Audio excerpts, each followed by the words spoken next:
Tuhan firman-Mu ajaib, kekal meski gunung menghilang. Tiada huruf yang gagal, tak terpatahkan sia-sia. Hidup seperti-Mu ya Allah, lebih dari emas.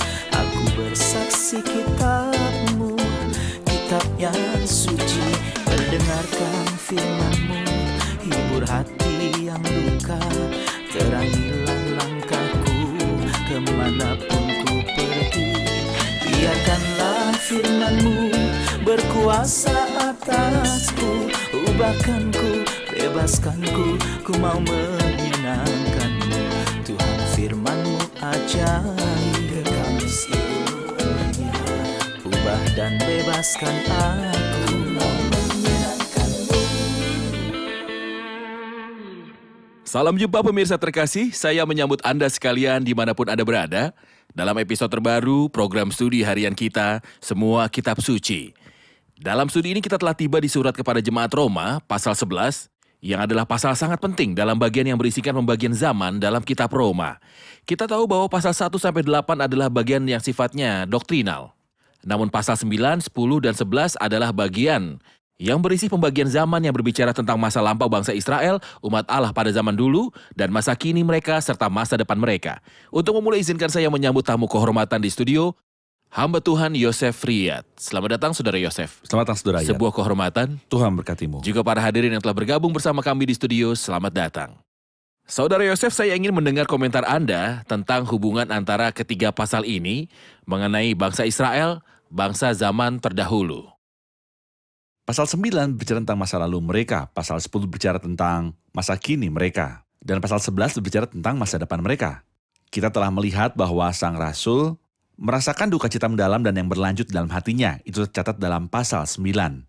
Karena mereka memiliki hak istimewa, bangsa ini memiliki hak istimewa yang sangat mulia. Namun mereka sangat fanatik, Kristus datang kepada mereka, namun mereka menolaknya. Pasal 10 yang punya sebuah permintaan yang mendesak. Keinginan hatiku dan doaku kepada Tuhan, bangsa Israel, ialah supaya mereka diselamatkan. Ia mohon bagi mereka, dan ia bersyukur kepada Allah atas mereka yang tersisa atas pilihan kasih karunia. Jadi tidak semua orang menolak, melainkan mayoritas. Tetapi ketika kita tiba di pasal 11, kita menemukan bahwa ia mempercayai dengan yakin akan masa depan mereka. Karena kesetiaan Tuhan dan bukan bagi mereka sendiri. Dalam bacaan kita di pasal ini, kita akan tahu bahwa dalam diri mereka sendiri mereka tidak lebih baik atau lebih buruk daripada orang-orang lain. Dalam neraca semuanya naik. Tetapi Allah adalah Allah yang setia. Tidak ada ketidakadilan di dalam Dia. Dan jika menurut pandangan kita kesetiaan Allah itu tidak seimbang dalam sebuah aspek, maka kesetiaan Allah itu tidak seimbang dalam semua aspek. Sekali-kali tidak. Jadi, bahkan Bileam dalam perjanjian lama berkata tentang Allah, masakan ia berfirman dan tidak melakukannya, atau berbicara dan tidak menepatinya. Allah bukanlah manusia sehingga ia berdusta, bukan anak manusia sehingga ia menyesal. Ketika Allah berkata, ketidaksetiaan manusia tidak dapat membatalkan kesetiaan Allah. Maka Anda ingin mengatakan bahwa Allah menggenapi janji-janjinya karena ia setia. Benar. Tidak peduli apakah umatnya setia ataupun tidak. Benar. Ketika ia berkata, maka aku bertanya, adakah Allah mungkin telah menolak umatnya? Sekali-kali tidak. Karena aku sendiri pun orang Israel dari keturunan Abraham, dari suku Benyamin. Allah tidak menolak umatnya yang dipilihnya. Ataukah kamu tidak tahu apa yang dikatakan kitab suci tentang Elia? Waktu ia mengadukan Israel kepada Allah, Tuhan, nabi-nabimu telah mereka bunuh. Mesbah-mesbahmu telah mereka runtuhkan.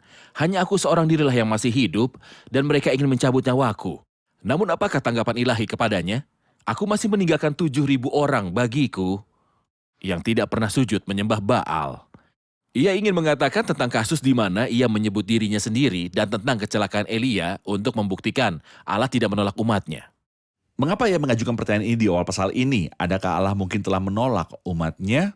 Karena di ujung dari pasal yang terakhir, ia berbicara kepada kita tentang penolakan Allah terhadap Israel. Ia berkata, sepanjang hari aku telah mengulurkan tanganku kepada bangsa yang tidak taat dan yang membantah. Israel menolak Allah. Jadi, apakah Allah menolak umatnya? Membalas perlakuan mereka? Membalas perlakuan mereka, karena ini adalah sebuah pertanyaan yang logis. Mereka menolak Allah, jadi Allah pun menolak mereka. Jadi ia mengajukan pertanyaan ini dan jawabannya adalah sekali-kali tidak. Dan ia menyebut dua bukti, satu dari pengalamannya sendiri, karena pada faktanya Saulus dari Tarsus adalah sebuah contoh orang Israel yang luar biasa. Ia dahulu menentang Tuhan, kemudian ia memperoleh sebuah penglihatan yang mengubah dia 180 derajat. Lalu ia menjadi berkat bagi banyak orang. Saya pikir ketika gambaran ini ada dalam bangsa ini. Bangsa ini adalah lawan Tuhan pada masa kini dalam permusuhan total. Tetapi mereka akan melihat sebuah penglihatan nyata. Ketika mereka memandang kepada dia yang telah mereka tikam dan akan meratapi dia, mereka akan berubah 180 derajat. Ini akan terjadi pada saat Itu akan Tuhan terjadi pada menampakkan saat diri. Tuhan menampakkan diri 7 tahun setelah peristiwa pengangkatan. Tetapi sesudah itu mereka akan menjadi berkat bagi orang-orang lain, persis seperti Saulus dari Tarsus.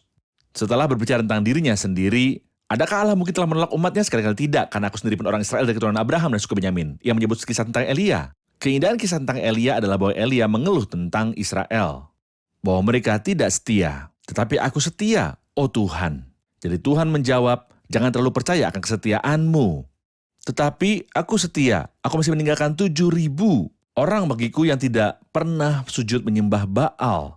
Jadi itu bukan ketidaksetiaan Israel. Izinkan saya mengatakan bukan pula kesetiaan Elia, Itu adalah melainkan kesetiaanku. kesetiaan Allah. Kesetiaan Allah. Dengan didasari kesetiaan ini, Allah akan memulihkan umatnya. Benar. Ia berkata dalam ayat 6, tetapi jika hal itu terjadi karena kasih karunia, maka bukan lagi karena perbuatan. Ayat 5, demikian juga pada waktu ini, ada tinggal suatu sisa menurut pilihan kasih karunia. Tetapi jika hal itu terjadi karena kasih karunia, maka bukan lagi karena perbuatan, sebab jika tidak demikian, maka kasih karunia bukan lagi kasih karunia. Tetapi jika hal itu terjadi karena perbuatan, maka bukan lagi karena kasih karunia, sebab jika tidak demikian, maka perbuatan itu bukan lagi perbuatan. Mengapa ia kembali membicarakan tentang perbuatan dan kasih karunia? Ia berkata bahwa demikian juga pada waktu ini ada tinggal satu sisa menurut pilihan kasih karunia. Mungkin ada seseorang yang bertanya, ya pada masa kini ada satu sisa menurut pilihan kasih karunia karena mereka baik. Ia berkata, tidak, ini menurut pilihan kasih karunia. Tapi jika hal itu terjadi karena perbuatan, maka bukan lagi karena kasih karunia. Tapi jika hal itu terjadi karena kasih karunia, maka bukan lagi karena perbuatan. Atau jika itu terjadi karena kasih karunia, bagaimana aku dapat katakan bahwa itu terjadi karena perbuatan? Maka kasih karunia bukan lagi kasih karunia. Atau jika itu terjadi karena perbuatan, bagaimana aku dapat katakan bahwa itu terjadi karena kasih karunia? Lalu apa? Maka perbuatan bukan lagi perbuatan. Di sini ia ingin meniadakan dan saya pikir bukan hanya orang Yahudi atau orang Roma pada saat itu yang perlu memisahkan sepenuhnya antara kasih karunia dan perbuatan karena mencampurkan keduanya adalah tidak benar. Keduanya tidak dapat dicampur sama sekali. Namun, sayangnya bahkan dalam kekristenan mereka berkata, ya kasih karunia itu oke. Tapi juga disertai dengan perbuatan. Saudaraku, ini jadinya bukan kasih karunia. Tidak, harus ada perbuatan juga, tetapi itu juga kasih karunia. Saudaraku, ini jadinya bukan perbuatan. Ketika ia berkata sebab karena kasih karunia kamu diselamatkan, lalu ia berkata, itu bukan hasil usahamu. Artinya bahwa itu hanya oleh kasih karunia bukan hasil usaha atau perbuatanmu. Perkataan yang jelas. Keduanya tidak dapat berjalan Keduanya beriringan. tidak bisa. Kita akan rehat sejenak dan kembali untuk menjawab pertanyaan hadirin. Pemirsa terkasih, kami akan segera kembali setelah rehat. Ubahkanku, bebaskanku, ku mau menyenangkanmu. Tuhan firman-Mu ajaib, kekal meski dunia. Ubah dan bebaskan aku, mau menyenangkanmu.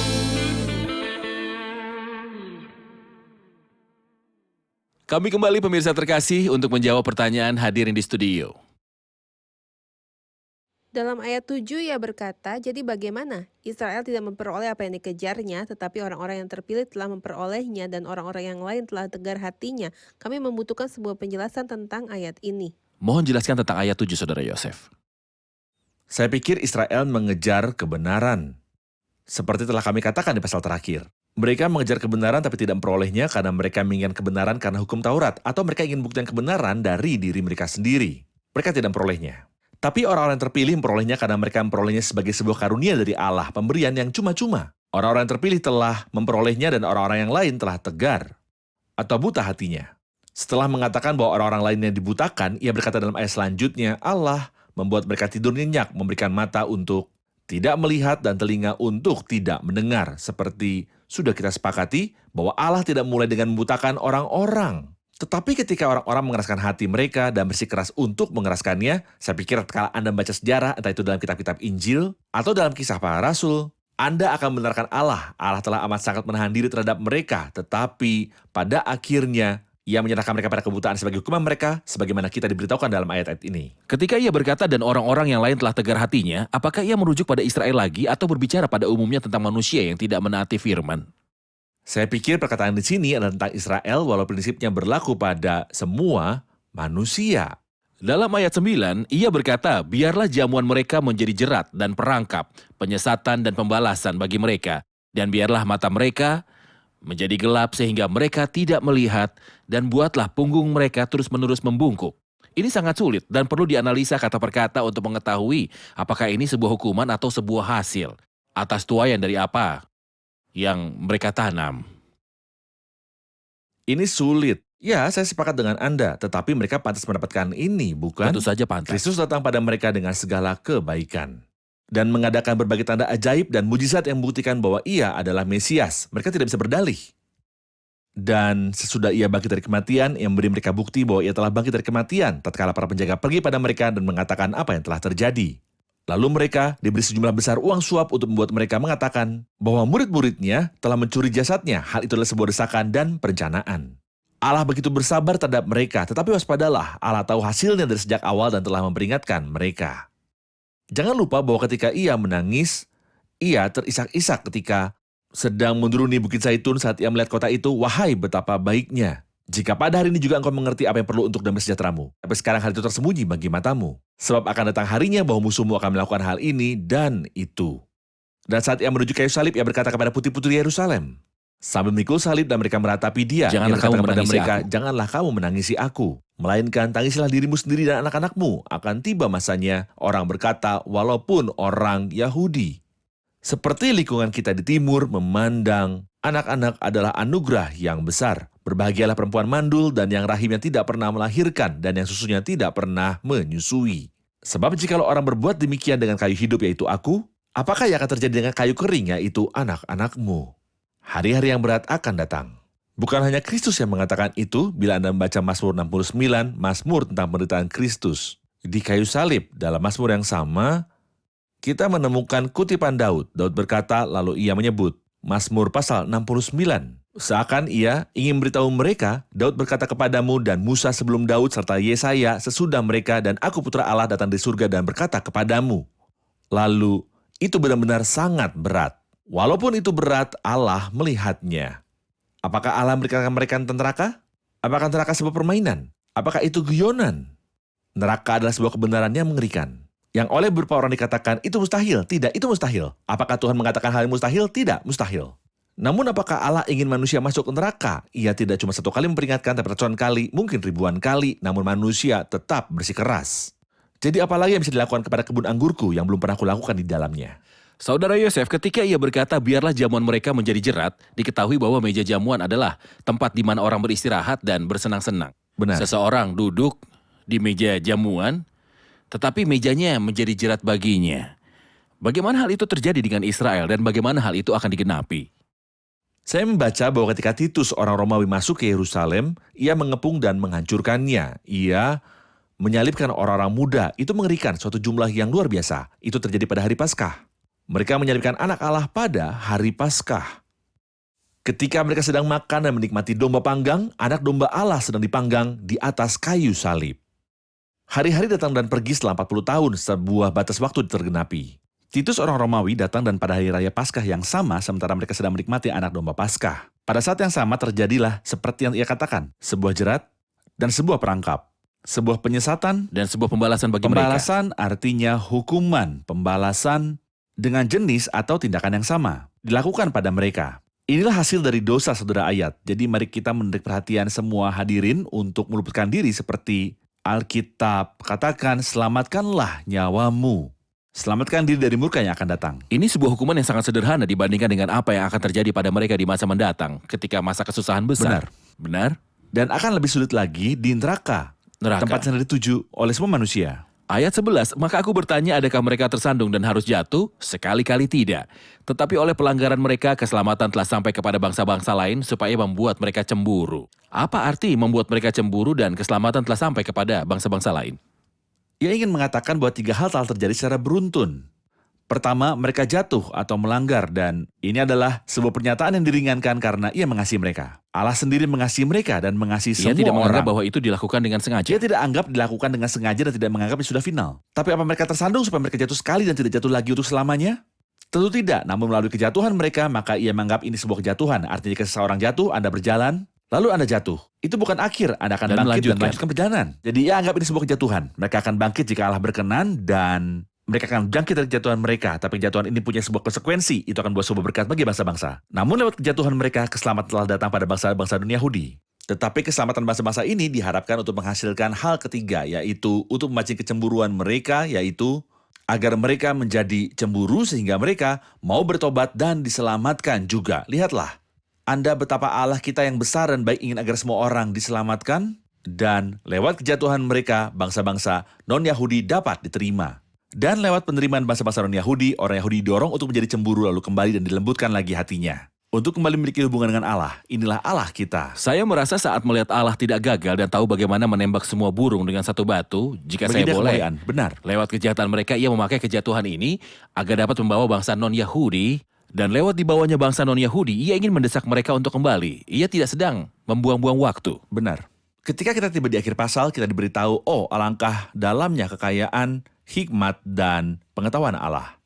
Ayat 12, sebab jika pelanggaran mereka berarti kekayaan bagi dunia dan kekurangan mereka kekayaan bagi bangsa-bangsa lain, terlebih-lebih lagi kesempurnaan mereka. Aku berkata kepadamu, hai bangsa-bangsa bukan Yahudi, justru karena aku adalah rasul untuk bangsa-bangsa bukan Yahudi. Aku menganggap hal itu kemuliaan pelayananku, yaitu kalau aku dapat membangkitkan cemburu di dalam hati kaum sebangsaku, menurut daging dan dapat menyelamatkan beberapa orang dari mereka. Sebab jika penolakan mereka berarti pendamaian bagi dunia, dapatkah penerimaan mereka mempunyai arti lain daripada hidup di antara orang mati? Apakah itu perkataan yang sama atau ia menambahkan sebuah dimensi lain? Tidak, ia sedang memberikan sebuah dimensi final. Ia memberitahu kita bahwa pada masa kini ada kejatuhan mereka. Kejatuhan ini adalah sebuah keuntungan bagi dunia. Itu adalah kekayaan bagi bangsa-bangsa non-Yahudi. Satu hari lain akan datang. Ia sedang berkata bukan tentang kejatuhan mereka, melainkan tentang penerimaan mereka dan penolakan mereka. Jika kejatuhan mereka telah memberikan hasil yang luar biasa ini, maka betapa jauh lebihnya nanti pada hari mereka menerima Kristus. Untuk membuat sebuah analogi, beberapa orang menarik sebuah analogi dari kitab Nuh. Yunus tidak mematuhi Allah seperti yang kita ketahui kisahnya. Namun hasil ketidaktaatannya adalah iman dari semua penumpang kapal. Luar biasa.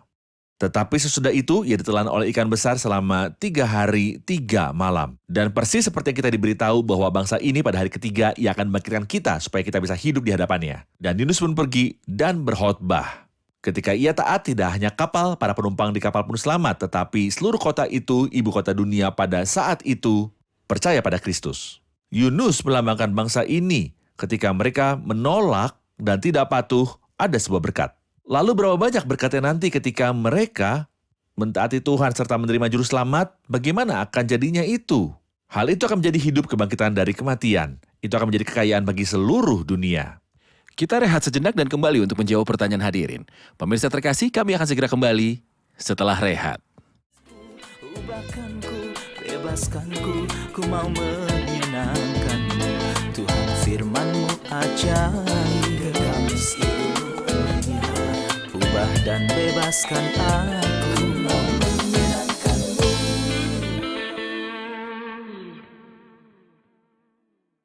Kami telah kembali pemirsa terkasih untuk menjawab pertanyaan hadirin di studio. Dalam ayat 16, jikalau roti sulung adalah kudus, maka seluruh adonan juga kudus. Dan jikalau akar adalah kudus, maka cabang-cabang juga kudus. Tolong jelaskan ayat ini.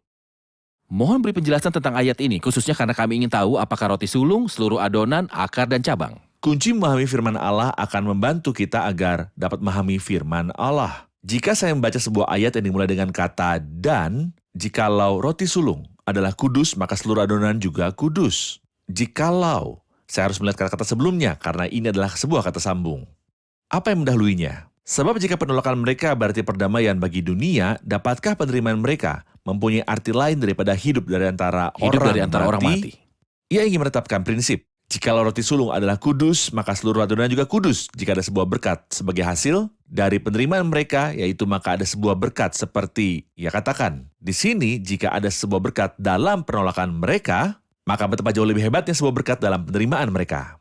Mereka, Allah bermaksud agar orang-orang ini menjadi berkat ketika mereka ditolak. Mereka menjadi berkat.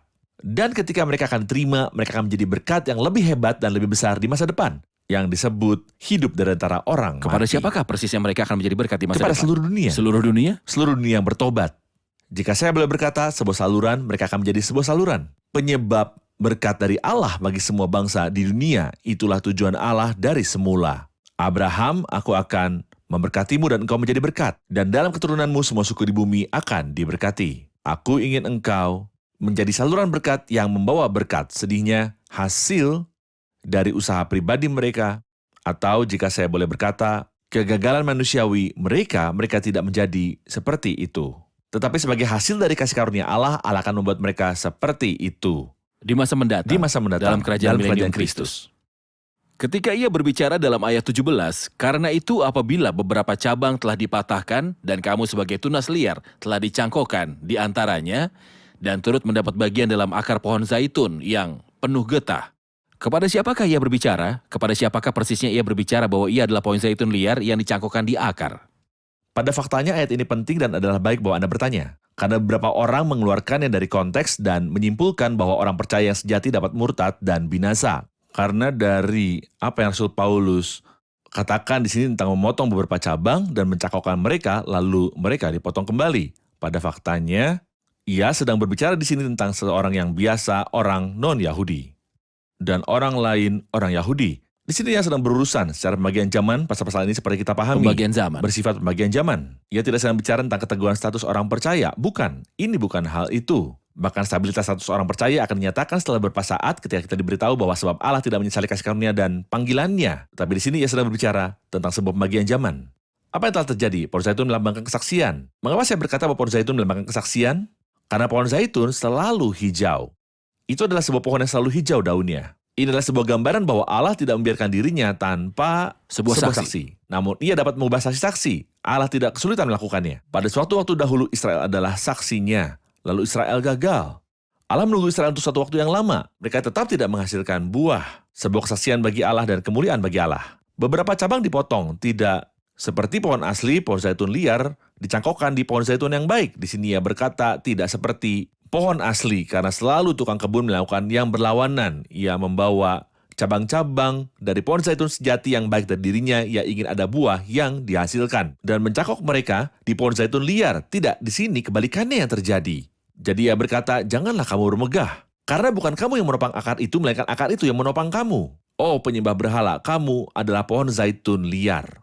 Kamu penyembah berhala dicangkokkan di pohon zaitun dan turut mendapat bagian dalam akar pohon zaitun yang penuh getah. Janganlah bermegah. Jangan bermegah, oh penyembah berhala, karena bukan kamu yang menopang akar itu, melainkan akar itu yang menopang kamu. Harinya akan datang, sayangnya, karena penyembah berhala bermegah, jika Anda buka Wahyu pasal yang ketiga, malaikat jemaat di Laodikia, karena engkau berkata, aku kaya dan aku telah memperkayakan diriku, dan aku tidak kekurangan apa-apa. Kesombongan. Kamu akan dikerat karena kurangnya iman dan kesombonganmu. Dan aku akan mencangkokkan cabang-cabang pohon zaitun yang sejati, yaitu orang Yahudi. Mereka akan dicangkokkan lagi pada pohon zaitun mereka sendiri. Terima kasih Saudara Yosef, Tuhan memberkati. Tuhan Kita rangkum memberkatimu. episode ini bersama hadirin. Bagaimana kita tahu dalam episode hari ini bahwa kasih karunia dan perbuatan, keduanya sebagai sistem, tidak dapat disatukan atau didampingkan? Dalam ayat 6 ia berkata, jika hal itu terjadi karena kasih karunia, maka bukan lagi perbuatan. Jika tidak demikian, kasih karunia itu bukan lagi kasih karunia. Tetapi hal itu terjadi karena perbuatan, bukan karena kasih karunia. Sebab jika tidak demikian, perbuatan bukan perbuatan. Kita melihat ini adalah dua jalan yang sepenuhnya berbeda, yang tidak sepakat satu dengan yang lainnya. Tetapi itu adalah sebuah penyemangat bagi kita bahwa Allah telah memilih jalan kasih karunia untuk melawat kita. Inilah yang Rasul Paulus katakan, sebab karena kasih karunia kamu diselamatkan oleh iman, bukan oleh hasil usahamu. Kita tahu bahwa Israel tidak bangkit, malah jatuh. Namun apa yang terjadi sesudah itu? Apakah proyek Allah gagal? Apa yang Allah lakukan setelah itu? Seperti manusia yang menyesal atau mengatakan dan tidak melakukannya, namun ia harus menggenapi janjinya, karena ia adalah Allah yang setia. Jadi ia menganggap ini sebuah kejatuhan dan keselamatan bagi bangsa-bangsa bukan Yahudi. Dengan kembalinya mereka, ia mendorong mereka untuk menjadi cemburu agar mereka kembali. Jadi penolakan mereka adalah sebuah berkat, maka ketika mereka kembali dan menerima dia, mereka menjadi berkat bagi seluruh dunia. Hidup setelah kematian. Tuhan memberkatimu, terima kasih Saudara Tuhan Yosef, memberkatimu. Tuhan memberkati. Tuhan menjagamu. Pemirsa terkasih, kita tahu dalam episode hari ini bahwa kesetiaan Allah sangat nyata. Bahkan jika umat Israel zaman dahulu tidak setia, Allah akan merampungkan dan menggenapi semua janji kesetiaannya karena Ia setia. Dan saya ingin memberitahu Anda semua janji yang Allah berikan kepada Anda akan digenapi karena Ia setia. Jangan membangun hubunganmu dengan Allah di atas dasar kepandaian atau usaha-usahamu atau kesetiaanmu atau efisiensimu. Biar kepercayaanmu selalu di dalam Allah karena keefisiensiannya serta janji-janjinya. Bangunlah pertumbuhan rohanimu dan hubunganmu dengan Allah selalu di atas dasar kesetiaan Allah. Ia setia dan tidak dapat menyangkali dirinya atau berubah atau mengubah apa yang telah keluar dari mulutnya. Dan ketahuilah bahwa sejak Ia memberimu hidup kekal karena iman yang tulus dalam Tuhan Yesus Kristus, karena kasih karunia dan panggilan Allah tidak dapat dibatalkan. Kita akan berjumpa kembali di episode berikutnya untuk bersama-sama mengetahui sisa pasal 11, bagaimanakah masa depan Israel sebagai sebuah bangsa, apa yang akan Allah lakukan dengan mereka di masa mendatang, bagaimana Ia akan membiarkan mereka dalam sebuah masa kesusahan besar untuk menghajar mereka, sebelum Ia membiarkan mereka masuk ke dalam zaman milenium di bawah pemerintahan Tuhan Yesus. Sampai jumpa di episode yang selanjutnya. Tuhan menyertai.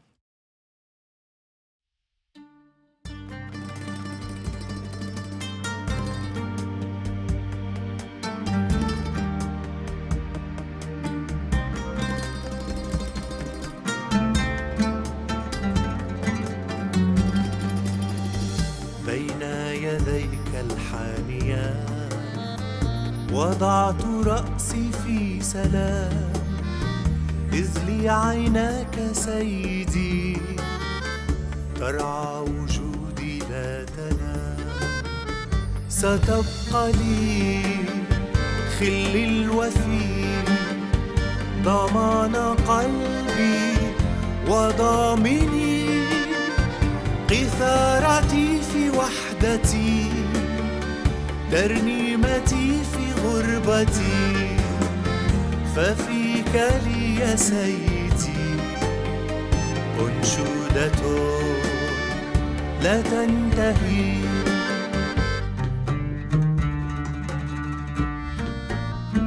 إن أثقلت رأسي الهموم أو إن بدت شقاوتي، أجري إليك أرتمي، فحضنك وسادتي. ستبقى لي خل الوفي ضمان قلبي وضامني، قيثارتي في وحدتي، ترنيمتي في غربتي، ففيك لي يا سيدي أنشودة لا تنتهي.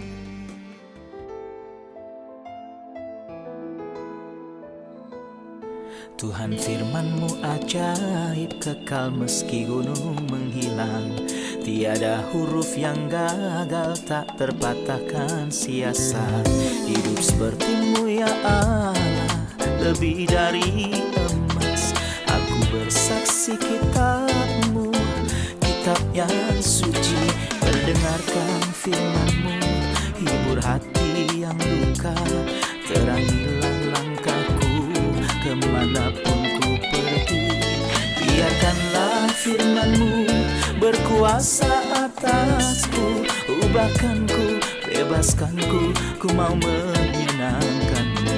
Tuhan firman-Mu ajaib, kekal meski ubah dan bebaskan aku.